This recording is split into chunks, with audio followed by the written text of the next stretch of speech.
Hello everyone. Welcome to my presentation titled Promoting Multiculturalism, Jacinto Convit. The purpose of this presentation is to promote a multicultural classroom through celebrating the life and achievements of Jacinto Convit, who died at the age of 101. And unfortunately, many classrooms are reluctant to talk about Latinos in history and science. But in a classroom where there is Latino students mixed with other students, it is important to focus on the positive things and positive icons from all the cultures of the classroom and additional cultures as well. This will allow students to understand that every culture is great in their own ways and that there is no one culture that is superior to another. And this presentation could be important for multiculturalism because it combats immigration, which was a critical concern of the Sisters of Mercy. So in this presentation, I'll talk about his early life, Convit's altruistic attitude, his most significant achievement, and trust me, it was very significant, his international prominence, and the aspects of multiculturalism and why to incorporate someone like him into class. So, I hope you enjoy and I hope you learned something about multiculturalism. Now, a little bit about Jacinto Convit's early life. Convit was born in 1913 in Caracas, Venezuela, and he was the offspring of Spanish immigrants, but not much was really known about him from his adolescent years. Research was hard to come by in his adolescent years, and because most of the great things that he did started when he enrolled at a university in Caracas. Now, there were leprosy victims that lived in the slums of the city, in the slums outside of the city of Caracas, the capital city of Venezuela, and Convit felt sympathy for the leprosy victims. He attempted to make their life better, and he exposed himself to leprosy every single day that he worked with them, because these people were outcasts in society and were ostracized from the normal community because of the disease that they carried. And for those of you that don't know, leprosy is a dermatological disease that affects the limbs and other areas and basically rots the skin away. And people live without hands and feet as their skin literally rots away from their body. If you look at pictures of leprosy victims, it's terrifying to think about, really. But Convit was one of those people that exposed himself to it willingly, and he offered to do a great deed for these people and help them gain their rights back into society. And he was motivated by these leprosy victims, in which he dedicated his life to. Convit decided to attend La Universidad Central de Venezuela in Caracas. And at the time he attended the college, no known cure existed for these people. And Convit vowed to develop a cure in his lifetime. That was his ultimate lifetime goal. And in order to devote himself firsthand with these victims, he moved into the leprosy communities outside of Caracas. He needed to know how these people lived, how they interact with each other, what they did, how he could heal them. So he had to move in with him. And Convit could be known as a civil rights activist for the leprotic. Because since people with leprosy were ostracized from society, Convit wanted these people to be accepted into modern society and treated properly. And it was at this time where he succeeded. The leprotic no longer had to live a life of seclusion and were admitted back into society where they would receive proper treatment. Before Convit, the treatment was to isolate these people from society, which deprives these people of their basic rights. I don't have an exact date on when the leprotic victims were allowed back inside just inside Caracas, when they were allowed back, socially accepted into the city. So, but it happened under Convit, and because of Convit, the government was able to allow these people back in and accept them back into society. So I titled this next slide, Convit the Altruist, because that's just what he was. He was the ultimate altruist. And while fighting for civil rights for the leprotic, he continued to volunteer his time around different parts of Venezuela to meet with people that had leprosy. And concurrently, he was motivated to find a cure for these sufferers. And through his studies, Convit was like a prophet. He was motivated to find a cure and even had medical students and other medical personnel follow him to clinics to find a cure together because he was their prophet. They found hope in him, knowing that he had the abilities to find a cure for leprosy, and that's why they listened to him. Many people followed him and believed him, and there's so much hope in him, and it's just great to see hope like this. And while trying to find a more effective cure, though, Convit did use a partially effective oily substance, which had negative side effects and painful consequences, but it did slow down the leprosy virus. It didn't stop it completely, but it slowed it down. But it was not really as effective as everyone had hoped. But it was able to help just a little bit. But it wasn't anything as Jacinto Convit wanted. But he also formed public health dermatology services. And he was proud of forming these services. These were available to anyone with a dermatological disease, not just those with leprosy. He would also hold seminars on dermatological diseases to try to prevent them from spreading.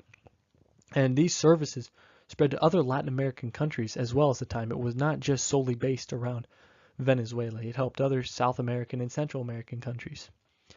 And in 1960, at age 47, Convit was associated with the World Health Organization. He was appointed to several positions that were sponsored by the World Health Organization and led efforts to find cures for harmful dermatological organisms.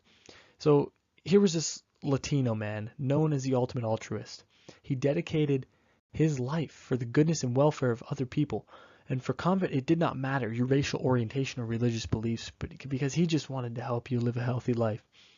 Yet you never really hear about Jacinto Convit in schools and how he helped the world. So in a Latino classroom, in a classroom that has many Latinos in it, it's important to teach from their perspective. It's important to teach from the perspective of all students, but for the purpose of this presentation, for a Latino population, this could really connect to them, knowing that they have this man who is so relevant to their society and so successful. It would make those students feel great. So now, the moment. So after years and years of research and study on leprosy and a lifetime of work dedicated to these people, Convit finally achieved the moment he had been waiting for. It came in 1987. In this year, the first leprosy vaccine was discovered by Dr. Jacinto Convit. And all the hard work and determination that he persevered through came together as he merged the medicine for tuberculosis with a bacteria actually found in armadillos to successfully cure leprosy. You see the armadillo down right here, sitting down there. And it's interesting how he was able to find that armadillos actually were able to help cure leprosy. You wouldn't think something like this could do it, but Convit, who's dedicated his whole life to this, in 1987, he was already, he was in his 60s, I believe. So it was a lifetime achievement for him. And for his work, Convit nearly won the Nobel Prize in 1988. And quite frankly, I'm not sure how anyone could have won over Convit. This seems surreal to me because he worked his whole life for this, being the true altruist for the leprotic, and finally finding the cure for leprosy, but he still did not win this prize. But either way, it's a great, great accomplishment for Jacinto Convit and something he has been waiting for his entire life. So now I'll just talk about a little bit about the international prominence that Jacinto Convit received throughout his life. And Jacinto Convit was recognized all around the world for his achievements as a scientist. And aside from his training in Venezuela, Convit also trained at Columbia University, Case Western Reserve University, and Stanford universities in the United States. And he also taught for a short while at Stanford, and he also taught at the University of Miami as well. And when Convit was nearing the end of his life, he asked his colleagues from all over the world to never give up on the pursuit to find a cure for cancer. Convit always believed that there was hope, and he wanted to benefit the people of the world with his gift. And today, unfortunately, we're still searching for this gift. But it was not long ago that Convit wanted this wish because he lived an extremely long life. He died just in 2014 at the age of 101. So some great accomplishments from this man, and hopefully we'll find that cure for cancer and live in his legacy and many other people's legacies along the way. But because of his academic success in his studies and experiments, Convit was awarded multiple awards from all over the world. He received the Prince of Asturias Prize based in Spain, the Legion of Honor in France, the Abraham Horwitz Award based in the Americas, and the Armand Frappier Award based in Canada. And this proves that his achievements were not limited to Venezuela and South America. He strived to help the entire world. This is why it's important for the classrooms to learn about Jacinto Convit in science classes and history classes as well, because this can teach the kids the importance of science and also relate to the Latino population in the classroom.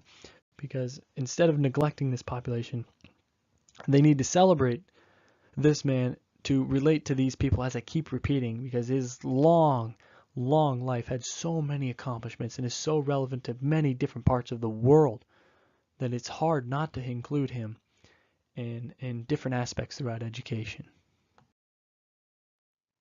So now the multicultural aspects. First off, Jacinto Convit combats the immigration issue because to many schools, the Latino population is seen as inferior to the dominant population. I've read this in various textbooks that talk about discrimination in the classroom, and many of them say that teachers treat Latino immigrants differently and that they do not really feel as comfortable in a classroom setting. And this bothers me. And teaching about a scientist like Jacinto Convit can engage the Latino population in the classroom because the teacher is teaching something that is relevant and positive about a Latino person, about someone from their culture that they are able to relate to on a day-to-day basis. They can understand where he comes from and how great his achievements were. And knowing the accomplishments of Convit and the altruistic mindset that he had to every student, no matter the ethnicity, is multicultural because different cultures, multiple cultures, that's why it's called multicultural education. Multiple cultures are learning about the accomplishments of this man. And according to the very informative textbook, Multicultural Education in a Pluralistic Society by Donna Golnick and Philip Chin, one of the principles of a multicultural education is to acknowledge life histories and experiences of students and their families through culturally responsive teaching. This includes reflecting culture in academic subjects. So it basically means if a teacher reflects different cultures in an academic subject, then the students who have the same ethnicity as the subject matter, like Convit and the Latinos, then the experiences connect with those students because they will understand the cultural background and things associated with them. Students will be appreciative of a teacher's attempt to be multicultural. They will get the impression that their culture is just as great as other cultures because that is the truth. No culture is superior to the other culture. But unfortunately, we live in a broken society that strives for superiority and authoritarianism. And if we don't get these, then we lash out at other cultures. That's just how it is. It's a fact of life. And it is the students of the next generation that have a chance to fill in these broken gaps and revive society to try as hard as they can to make everyone equal. And the best aid of instruction, though, is multicultural education and the teacher implementing it. So this is my works cited page. If you want to take a look at that, feel free to. If you have any questions or comments, please comment below. I sincerely thank you for watching, everyone. All right, have a great day.